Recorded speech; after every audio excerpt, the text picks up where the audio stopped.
Delighted we are to have you here. We've had you on a number of occasions, but it's been a long time, and so we're glad to simply welcome you back to the show this morning.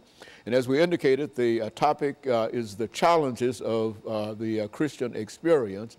And what we'd like for you to do is to talk about some of the opportunities and some of the challenges that you find within the Christian experience, using, for the most part, some of the ideas that you have in a recent published book called The Persecution for Righteousness' Sake, and to use that as the basis of some of the challenges that you have found in the Bible in reference to the Christian experience and how people might be able to overcome some of the challenges that they have.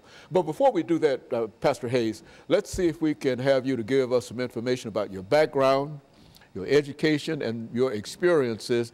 Then we'll have an opportunity during the second segment to get into what we call some of the challenges of the Christian experience. Thank you. Well, Dr. Haney, I've been in ministry for basically all of my life. I started preaching at the age of 9 years old. I have attended Tennessee State University, Vanderbilt University, Gammon Theological Seminary, where I received my Master's of Divinity. I've also had an opportunity to just work with many people growing in ministry.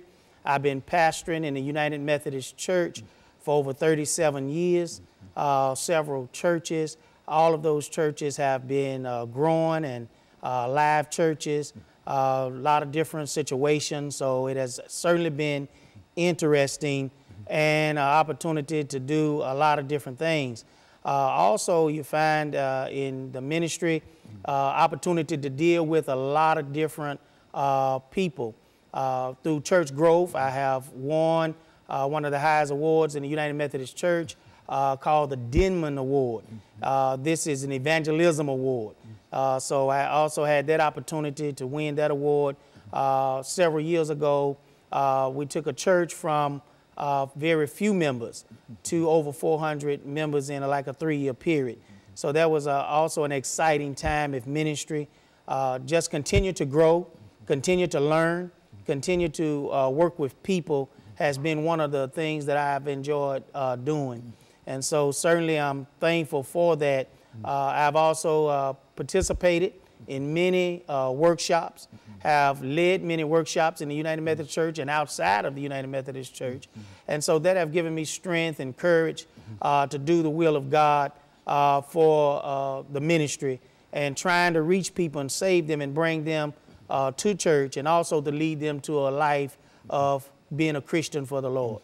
And so you've been involved in ministerial work one way or the other, practically, as a matter of fact, I think you said practically all of your life. In a real sense, after having started preaching at the age of 9, certainly you've been involved literally all of your life dealing with the Word of God one way or the other. And as I indicated earlier, there are some of the challenges that I'm sure that during the many years that you've been involved with this ministry, there are some of the challenges that you've been able to pull out in terms of being able to deliver to our audience this morning, some of the challenges and how the Christian experience has been able to help people overcome some of those challenges. What would you say, looking at your ministry, one of the things that you've had to deal with more than any other real item, and what we're suggesting here, because we've got a minute in this segment, to simply think in terms of a single item that you think that, that you've had to